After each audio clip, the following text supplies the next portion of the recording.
We all live with invisible lines, personal boundaries that protect our hearts, time, and energy. These boundaries are present in every relationship, whether we notice them or not.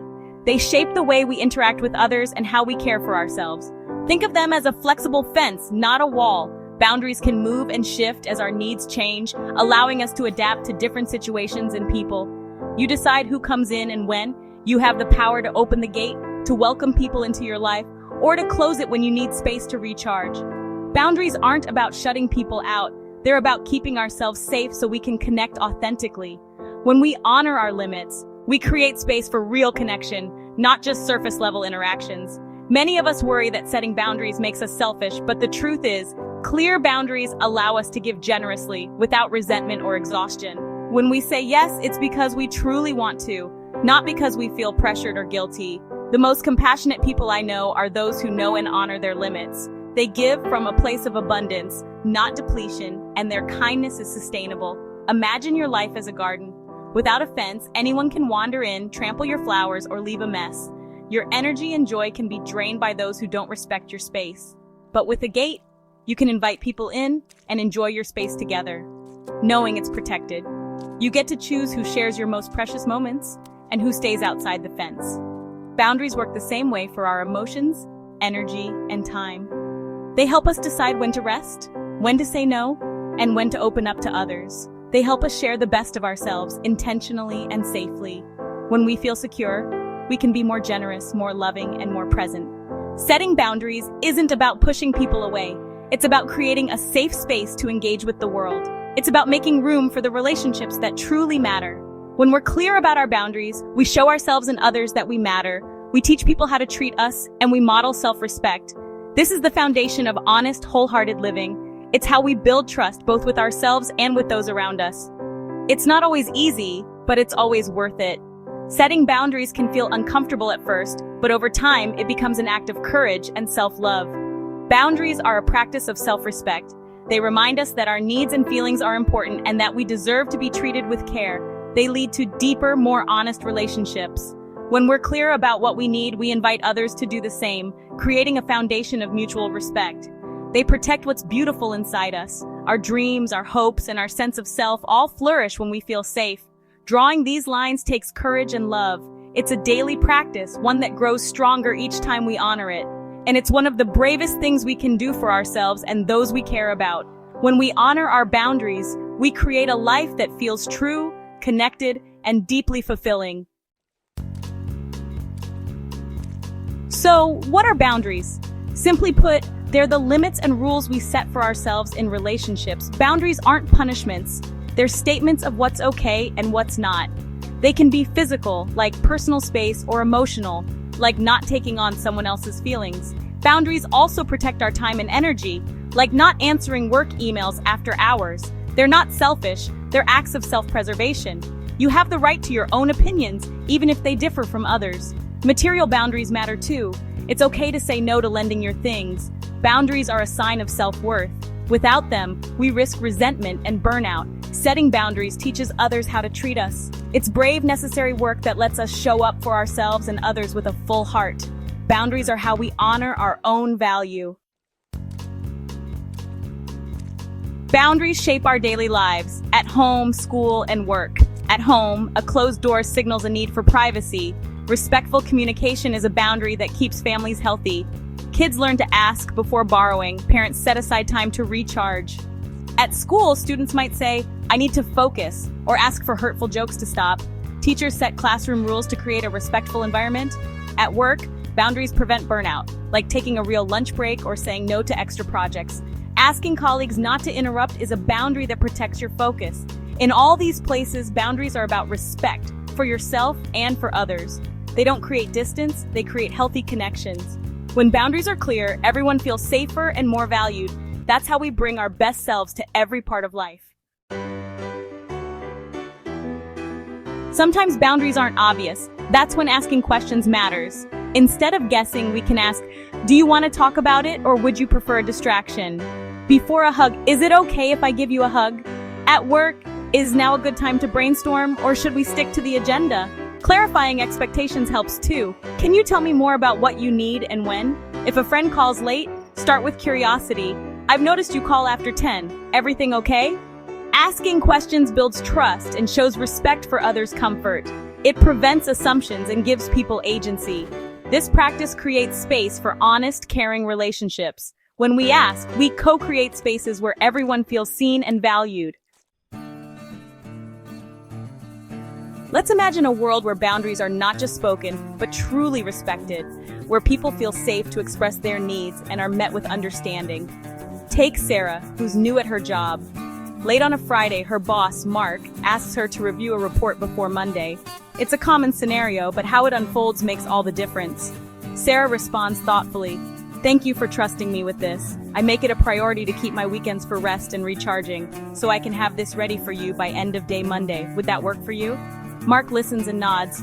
"That's a great boundary, Sarah. End of day Monday is perfect. I appreciate your honesty and clarity." Sarah was clear, appreciative, and offered a solution. No excuses, just straightforward communication. She didn't apologize for her needs, but instead showed respect for both herself and her boss.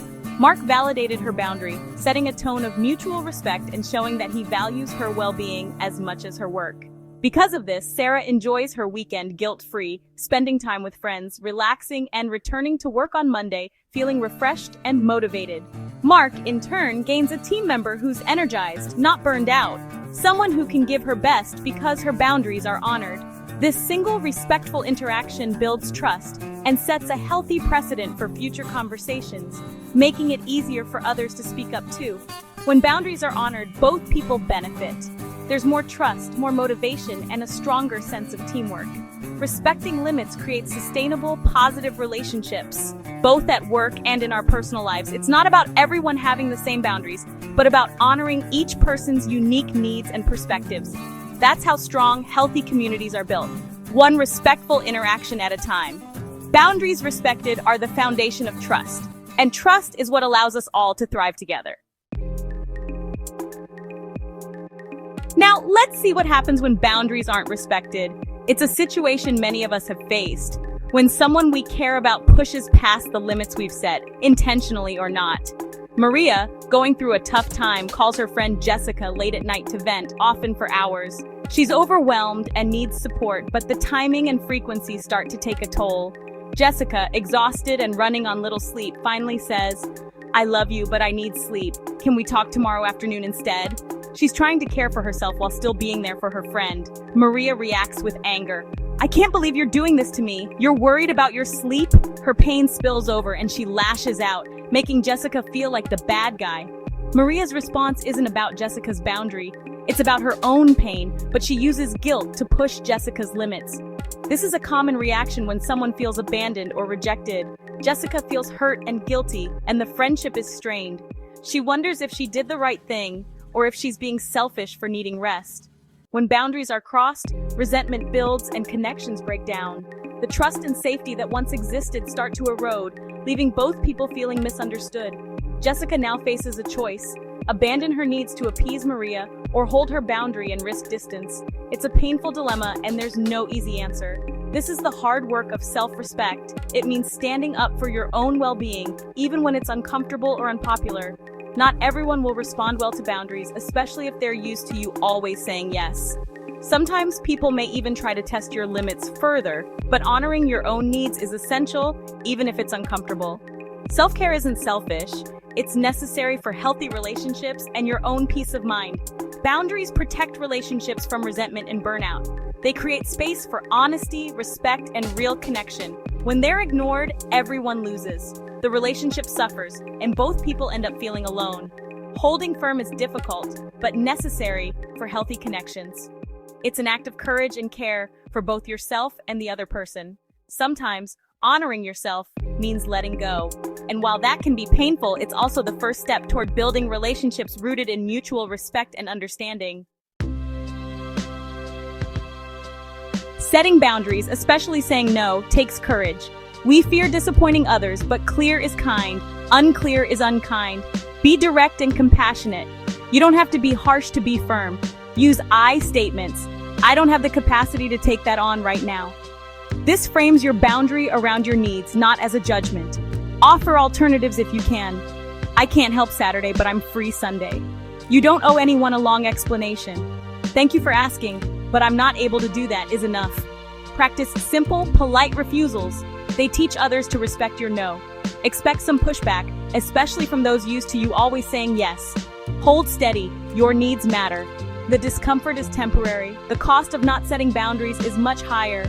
Every time you set a boundary, you practice self-respect. It's a skill that leads to a more authentic, fulfilling life.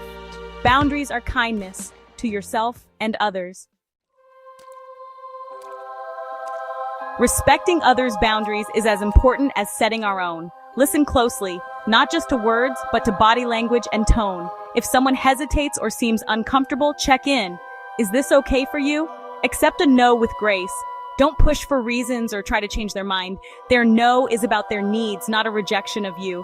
Make it easy for people to be honest. No pressure, but I was wondering if this creates psychological safety and trust. Honoring boundaries means letting go of control and respecting others' autonomy. When we do this, we build true, meaningful connections.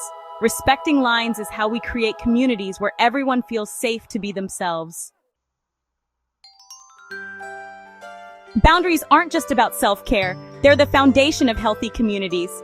Every time we set or honor a boundary, we create a pocket of safety and trust. Imagine families, schools, and workplaces where everyone's needs are respected. This isn't a distant dream, it's possible, one interaction at a time. Boundaries reduce conflict, prevent burnout, and make space for real connection. It starts with courage, being honest about our needs. It continues with compassion, listening for and respecting others' limits. We'll make mistakes, but the goal is connection, not perfection. Let's be brave enough to draw our lines and generous enough to honor others. That's how we build harmonious communities. When we tend our own fences and respect our neighbors, we're not pushing each other away. We're creating a world where everyone has space to grow, and that's a world where we all thrive.